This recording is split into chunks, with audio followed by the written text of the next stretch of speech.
Hello কেমন সবাই? So attack on টাইটানের সিজন 4-এর এপিসোড 15ও চলে আসছে। অ্যান্ড আজকে আমি এপিসোড 14 এর যেগুলো পার্টগুলো স্কিপ করে দিয়েছিল আর্থকুয়েকের জন্য ওইগুলো কভার করব অ্যান্ড এপিসোড 15ও ব্রেকডাউন করব। সো ভিডিওটা ফুল দেখে নেন, চ্যানেল নিউ থাকলে চ্যানেল সাবস্ক্রাইব করে দেন। সো চলেন এখন আমরা আমাদের মেন রিভিউতে যাই। Let's start.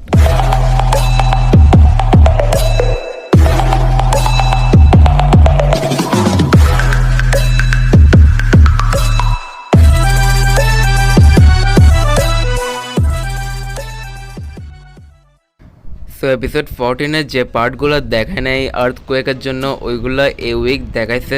সো এপিসোড 14 আমরা দেখতে পারি যে ফ্লচ, হানজে অ্যান্ড কয়েকজনকে নিয়ে একটা ভয়ঙ্কর কমান্ডার যে বাকি স্টুডেন্টসদেরকে ট্রেনিং দিচ্ছে ওইখানে আসে। তো এরপর ফ্লচ এসে ওদেরকে বলে যে এখন থেকে তোমরা আমাদের আন্ডারে কাজ করবে অ্যান্ড তোমরা ইয়েগারিস্ট। অ্যান্ড এরপর কয়েকজন স্টুডেন্ট এসে বলে যে হ্যাঁ আমরা ডেডিকেট করে দিব হার্ট, আমরা ইয়েগারিস্ট। এরপর ফ্লচ বলে যে তাহলে এটা প্রুফ করার জন্য তোমরা এই কমান্ডারটাকে মারো।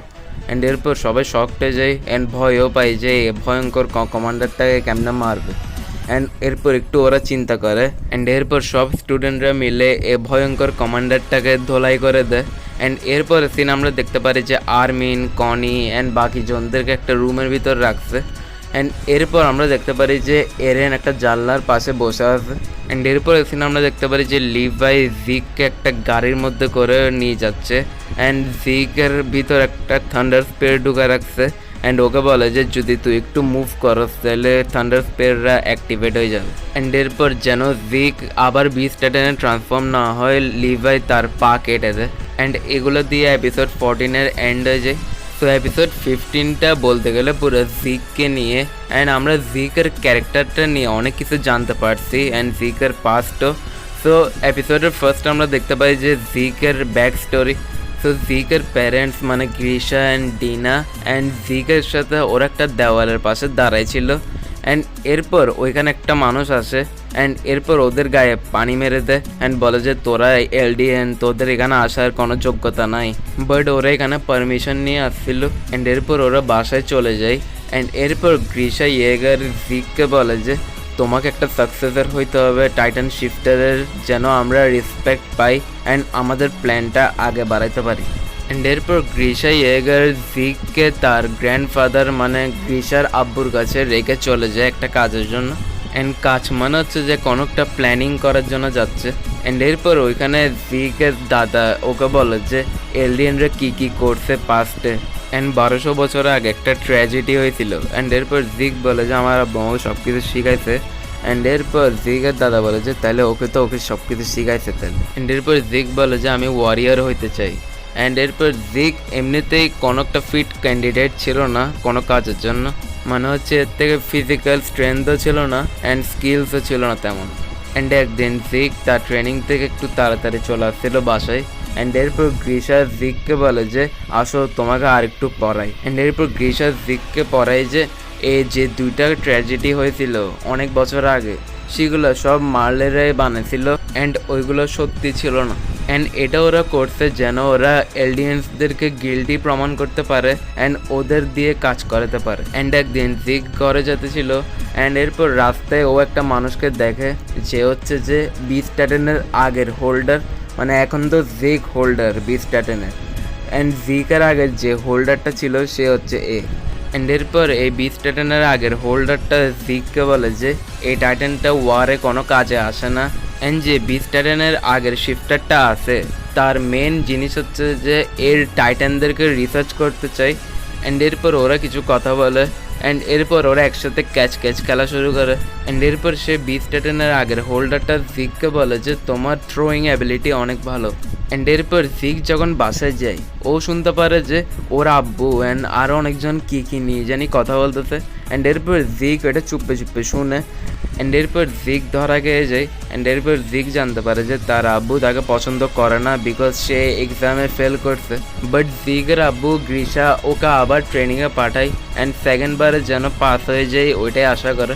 অ্যান্ড এরপর জিক ট্রেনিং করে বাট কিছু ইমপ্রুভমেন্ট আনতে পারে না অ্যান্ড জিক রেসের মধ্যে সবচেয়ে পিছে দৌড়াতে ছিল অ্যান্ড গ্রিশা ইয়েগার এটা একদমও পছন্দ করে না অ্যান্ড ওইখান থেকে চলে যায় অ্যান্ড এরপর গ্রিশা চিল্লাতে থাকে ডিনার উপর অ্যান্ড বলে যে জিক কিছু হইতে পারবে না অ্যান্ড এরপর জিক এসব কথাগুলো আগের বিচ টাইটানের শিফটারকে বলে অ্যান্ড এরপর সে শিফটারটা বলে যে it is pointless to become a Titan and এরপর আরও বলে যে এগুলো সব কিছু শুরু হয়েছিল যখন ইয়েমির একটা জিনিসকে ধরছিল অ্যান্ড একদিন কি হয় জিক একটা জায়গায় যাইতেছিল অ্যান্ড এরপর ও এখানে শুনতে পারে যে একটা অফিসিয়াল কথা বলতেছে অল গ্রুপ নিয়ে অ্যান্ড এরপর জিক বুঝে যায় যে তার আব্বু এই গ্রুপটার সাথে কাজ করতেছে অ্যান্ড এরপর জিক বাসায় যায় অ্যান্ড বাসায় সবাই যখন খানা খাইতে ছিল জিক খানা খাইতে ছিল না অ্যান্ড এরপর ওর আব্বুরা জিজ্ঞেস করে যে কিরে তুমি খানা কেন খাচ্ছ না অ্যান্ড এরপর জিক বলে যে আপনারা এই ডেঞ্জারাস অ্যান্ড খারাপ কাজগুলো করিয়েন না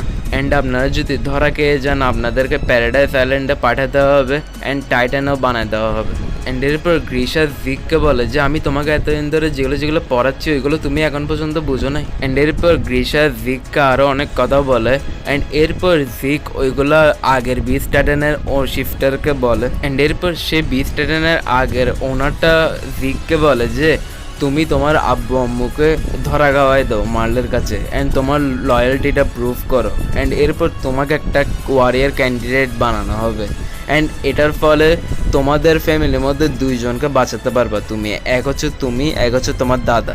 অ্যান্ড এরপর আমরা দেখতে পারি যে জিক ওইটাই করে, জিক তার আব্বু আম্মুকে ধরা খাওয়াই দেয় অ্যান্ড এটাই কারণ ছিল কেন জিক এটা করছে। অ্যান্ড এরপর আমরা দেখতে পারি যে জিক আস্তে আস্তে বড় হইতে থাকে অ্যান্ড এরপর যে আগের বিচ টাইটানের শিফটারটা ছিল তার টাইম আস্তে আস্তে একদম শেষ হতে থাকে অ্যান্ড এরপর সে শিফটারটা বলে যে বেশ কিছু বছর আগে একটা প্যান্ডেমিক আসছিল অ্যান্ড যেটার ফলে ফাউন্ডিং টাইটান শুধু মানুষদের মেমোরি চেঞ্জ করে নাই, ওদের বডিও চেঞ্জ করে ফেলছে যেন ওরা সে রোগ থেকে বাঁচতে পারে। অ্যান্ড এটা শুনে জিকের এটা আইডিয়া আসে যদি ওরা বডি চেঞ্জ করতে পারতো তাহলে ওরা এমনভাবে বডিটা চেঞ্জ করতো যেন ওরা বাচ্চা প্রডিউস করতে না পারতো অ্যান্ড ওইটার ফলে আমরা এত কষ্ট আমাদেরকে ফিল করতে হইতো না অ্যান্ড এত সাফারিংও আমাদেরকে ফেস করতে হইতো না। অ্যান্ড যে আগের বিচ টাইটানের শিফটারটা আছে সেও একই জিনিস বিশ্বাস করে অ্যান্ড সে শিফটারটা বলে যে আমি সবাইকে মিথ্যা কথা বলছিলাম অ্যান্ড আমি ওদেরকে বলছিলাম যে আমি এলডিয়ান না, আমি একটা মার্লিয়ান অ্যান্ড যেটার কারণে আমাকে একটা মার্লিয়ান ওয়াইফ দেওয়া হয়েছে অ্যান্ড এরপর যখন আমার ওয়াইফ অ্যান্ড আমার ছেলেরা এটা জানতে পারছে যে আমি এলডিয়ান তখন ওরা আত্মহত্যা করে ফেলে। অ্যান্ড আমরা এটা বুঝতে পারতেছি যে বিচ টাইটানের আগের যেটা শিফটার ছিল সে জিককে তার বাচ্চার মতনই দেখতে পারে, তাই সে জিকের সাথে এত টাইম স্পেন্ড করে। অ্যান্ড এরপর সে শিফটারটা জিককে বলে যে তুমি সব কিছু ঠিক করতে পারবা বিকজ তোমার যে পাওয়ারটা আছে বিচ টাইটানের ওইটা তুমি ফুল পটেনশিয়ালি ইউজ করতে পারবা অ্যান্ড ফাউন্ডিং টাইটানও তোমাকে হেল্প করবে বিকজ তুমি ওর জন্য কির মতন কাজ করবা সে পাওয়ারটাকে আনলক করার জন্য। অ্যান্ড তাই ফাউন্ডিং টাইটান এমন একজনকে দিবা যাকে তুমি ভরসা করতে পারো। অ্যান্ড এরপর সিনে আমরা দেখতে পারি যে রাইনার বেরথোল্ড জিককে এরেনের ডিসক্রিপশন বলে অ্যান্ড এরেনের বাবা কি, ওর বাবা হচ্ছে একটা ডক্টর অ্যান্ড এটা শুনে জিক বুঝে যায় যে এটা গ্রিশার ইয়েগারের কথাই বলতেছে।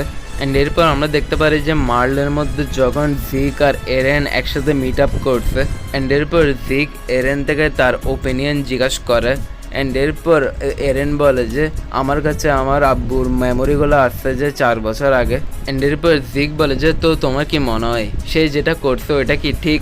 অ্যান্ড এরপর এরেন বলেছে না, একদমই ঠিক না। অ্যান্ড এরপর এরেন বলে যে আমি একজন যে 2 বছরের টাইটান ডমিনেশনটা এন্ড করতে পারবো। অ্যান্ড এরপর জিক থেকে এটা ভালো লাগে যে ওর ভাই আর ওর চিন্তা ভাবনা একই। অ্যান্ড এরপর সিনে আমরা দেখতে পারি যে লিভাই একটা গাড়ির মধ্যে জিককে নিয়ে যেতেছিল অ্যান্ড ওইখানের মধ্যে যেগুলো সিন হয়েছে ওইগুলো জিক এমনি ব্লাবারিং করতেছিল অ্যান্ড লিভাই কিছু বুঝতে পারতেছিল না। অ্যান্ড এরপর জিক বলে যে সেভার মানে হচ্ছে যে বিচ টাইটানের আগের যেটা শিফটার ছিল তার কথা বলতেছে। অ্যান্ড এরপর জিক বলে যে সেভার তুমি দেখতেছো? অ্যান্ড এরপর জিক থান্ডার স্পিয়ারটা অ্যাক্টিভেট করে দেয় অ্যান্ড ওইখানে ব্লাস্ট হয়ে যায় অ্যান্ড এটা দিয়ে এপিসোডের এন্ড হয়ে যায়। অ্যান্ড এই এপিসোডে আমরা জিককে নিয়ে অনেক কিছু জানতে পারছি অ্যান্ড ফার্স্টে আমরা মনে করছিলাম জিক পুরো একটা ভিলেন ক্যারেক্টার, বাট জিকের ভিতরেও একটা ভালো জিনিস আছে অ্যান্ড ওকে একদম শুরু থেকে কোনো ভালোবাসাও পায় নাই। সো এপিসোডের ডাবিংটা আমার কেন জানি না অনেক অ্যাকুরেট লাগছে অ্যান্ড অ্যানিমেশনও অনেক ভালো ছিল। সো আপনাদের থেকে এপিসোডটা কেমন লাগছে আমাকে বলিয়েন, অ্যান্ড ভিডিওটা ভালো লাগলে ভিডিওটা একটা লাইক দিয়ে দিন, অ্যান্ড চ্যানেলে নিয়ে থাকলে চ্যানেল সাবস্ক্রাইব করে দিন। সো দেখা হবে একটা ভিডিওতে, ভালো থাকেন, সুস্থ থাকেন, বাই।